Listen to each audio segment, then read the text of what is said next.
नाज़रीन, Maharashtra assembly election का घमासान शुरू हो चुका है। तमामी सियासी पार्टियों के साथ साथ नाम निहाद सेकुलर सियासी पार्टियां एक तरफ सेकुलरिज्म का ढिंढोरा पीटकर मुसलमानों को अपने करीब करने की कोशिश कर रही है, साजिशें रची जा रही है।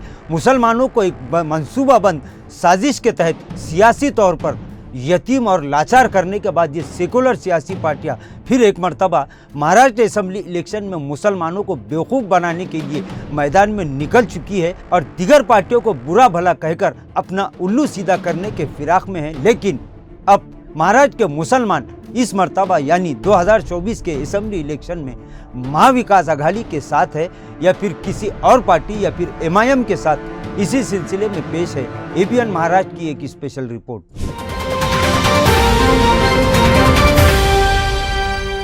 नाज़रीन, 2024 महाराष्ट्र असेंबली इलेक्शन सिर्फ महाराष्ट्र ही नहीं बल्कि पूरी मुल्क की सियासत पर असरअंदाज होने वाला है, क्योंकि महाराष्ट्र इस मुल्क की दूसरी सबसे बड़ी रियासत है।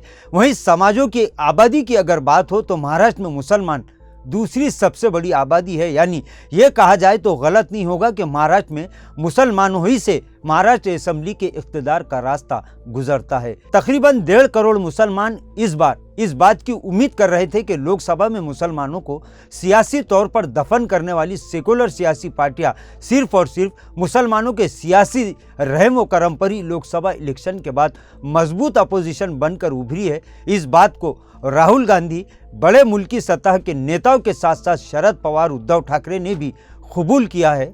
इनके साथ साथ खुद BJP और RSS भी इस बात को कबूल कर चुकी है कि अगर मुसलमान इंडिया अलायंस और महाराष्ट्र में महाविकास आघाड़ी का साथ नहीं देते तो आज मुल्क में मोदी 400 पार के साथ इख्तिदार में रहते। लेकिन वो मुसलमान जिन्होंने अपनी हर तरह की सियासी कुर्बानी देकर सेकुलरिज्म के दिखावे का नारा लगाने वाली पार्टियों को मजबूत किया, इन्हीं पार्टियों और इनके नेताओं ने मुसलमानों को सियासी तौर पर दफन करने का शायद मंसूबा तैयार कर लिया है। इसीलिए शायद 2024 के असेंबली इलेक्शन में मुसलमानों को सियासी नुमाइंदगी देने से ये तमामी सियासी पार्टियां पूरी तरह से पीछे रह चुकी है और इन्होंने फिर एक मर्तबा ये साबित कर दिया है कि मुसलमानों के सिर्फ वोट हासिल करना इनका मकसद है। मुसलमानों को सियासी ताकतवर बनाना और मुसलमानों को सियासत में हिस्सा और इख्तिदार में हिस्सेदारी देने का इनका कोई इरादा और इनका कोई मंसूबा नहीं है। नाज़रीन, मुसलमानों के ताल्लुक से सब कुछ जानते बूझते शरद पवार, उद्धव ठाकरे और नाना पटोले ने महाराष्ट्र के 1.5 करोड़ मुसलमानों की मांग को सिरे से ठुकरा दिया और जहां महाराष्ट्र के 36 अजला से सिर्फ 36 मुसलमानों को सियासी नुमाइंदगी देने की मांग दिन ब दिन बढ़ रही थी, इसे भी कबूल नहीं किया और फिरका परस्ती का मुजाहरा करते हुए मुसलमानों को सिरे से नज़रअंदाज कर दिया गया, जिसके बाद इस वक्त महाराष्ट्र के मुसलमानों में महाविकास आघाड़ी के खिलाफ गम और गुस्से की एक लहर चल पड़ी है। इससे इनकार नहीं किया जा सकता। नाजरीन, खास बात यह है कि मुसलमानों का ये गुस्सा और ये नाराज़गी सिर्फ महाविकास आघाड़ी और इनके नेताओं से नहीं है बल्कि खुद कौम और मिल्लत के मफाद परस्त ठेकेदारों से भी है, जिन्होंने वक्त रहते इस मामले पर महाविकास आघाड़ी से बात करने की हिम्मत नहीं की। और हिम्मत क्यों नहीं दिखाई, इसका साफ मतलब ये है कि ये सब सिर्फ अपने मफाद के लिए इन पुढारियों के आगे पीछे घूमते फिरते हैं। इन्हें ना ही अपने कौम के सियासी मफादात से कोई दिलचस्पी है और ना ही सियासी इख्तिदार में ये अपने समाज और अपनी कौम को मजबूत करना चाहते हैं, वरना आज मुसलमानों के ये सियासी हालात नहीं होते। नाज़रीन, महाराष्ट्र के करोड़ों मुसलमान इन कौम के ठेकेदारों से ये सवाल कर रहे हैं कि अपने आप को सुरमा बताने वाले इन चोलों ने शरद पवार, उद्धव ठाकरे और नाना पटोले से दो टोक बातचीत क्यों नहीं की और अब अफसोस का झूठा नाटक करते फिर रहे हैं। इधर अब इस बात से इनकार नहीं किया जा सकता कि महाराष्ट्र के मुसलमान महाविकास आघाड़ी से और उनके नेताओं से पूरी तरह से नाराज है और ये सवाल कर रहे हैं कि महाविकास आघाड़ी में अगर हिम्मत है तो अब इस बात का जवाब दे। लेकिन महाविकास आघाड़ी के नेताओं को बहुत जल्द ये समझ में आ जाएगा कि मुसलमानों से सियासी दुश्मनी और सियासी विश्वासघात का ये बदला मुसलमान अपने वोटों से देने के लिए अब पूरी तरह से बेचैन हो चुके हैं। नाज़रीन, महाविकास आघाड़ी ने मुसलमानों के साथ सियासी विश्वासघात किया है। इन लोगों ने मुसलमानों का सियासी हक मारा है और BJP और फिरका परस्तों से डराकर मुसलमानों को बेवकूफ़ बनाने वाले और काम पूरा होने के बाद लात मारने वाले इन नेताओं को और इन सेकुलर सियासी पार्टियों को इस बार महाराष्ट्र के मुसलमानों ने उनकी सियासी औकात बताने का मन बना लिया है।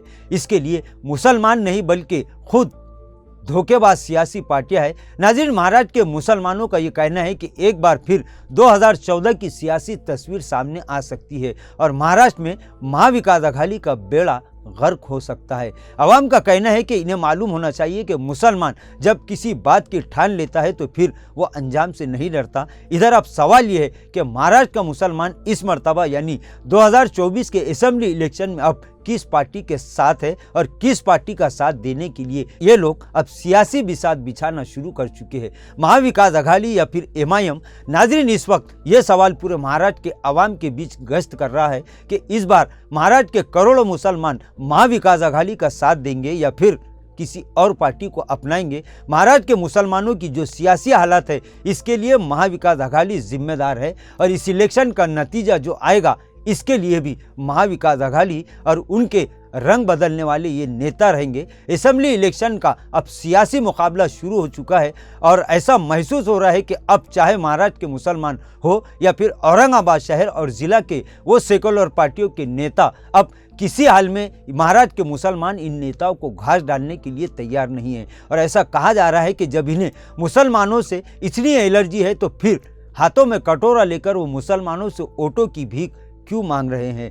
तमामी सियासी पार्टियां ये बात अच्छी तरह से जानती है कि महाराष्ट्र में कोकण, मराठवाड़ा, खानदेश और मुंबई समेत महाराष्ट्र के कई असेंबली हल्के ऐसे हैं जहां पर मुसलमान इलेक्शन के नतीजों को पूरी तरह से पलटने की ताकत रखते हैं, क्योंकि महाराष्ट्र की 288 सीटों में से तकरीबन 30 से 35 सीटें ऐसी है जहां मुसलमानों की आबादी 25 से 30% से ज़ायद है। और अहम बात तो यह है कि 2019 में जब असेंबली इलेक्शन हुए थे इस वक्त कांग्रेस, NCP और दीगर तमामी नाम निहाद सेकुलर सियासी पार्टियों ने महाराष्ट्र से 20 मुसलमानों को उम्मीदवार दी थी। इस मर्तबा फिर इनके साथ विश्वासघात कर दिया गया। मुसलमानों की सियासी ताकत को नज़रअंदाज करके फिर इन्हें दोबारा सेकुलरिज्म की दुहाई दी जा रही है।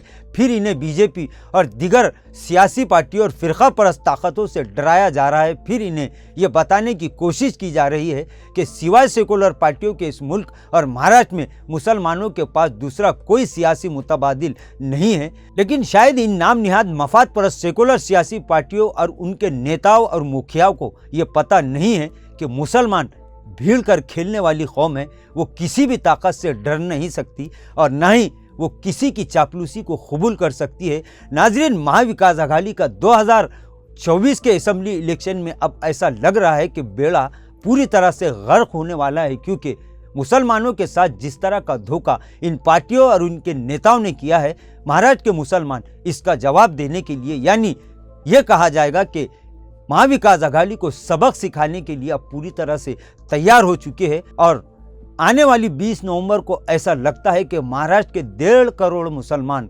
महाविकास अघाड़ी की सियासी तस्वीर, महाविकास अघाड़ी का सियासी चेहरा पूरी तरह से बदल कर रखने जा रहे हैं। नाजरीन, आज के लिए बस इतना ही। फिर मुलाकात होगी कुछ नई वीडियो के साथ। तब तक के लिए हमें इजाज़त दीजिए। अल्लाह हाफिज़।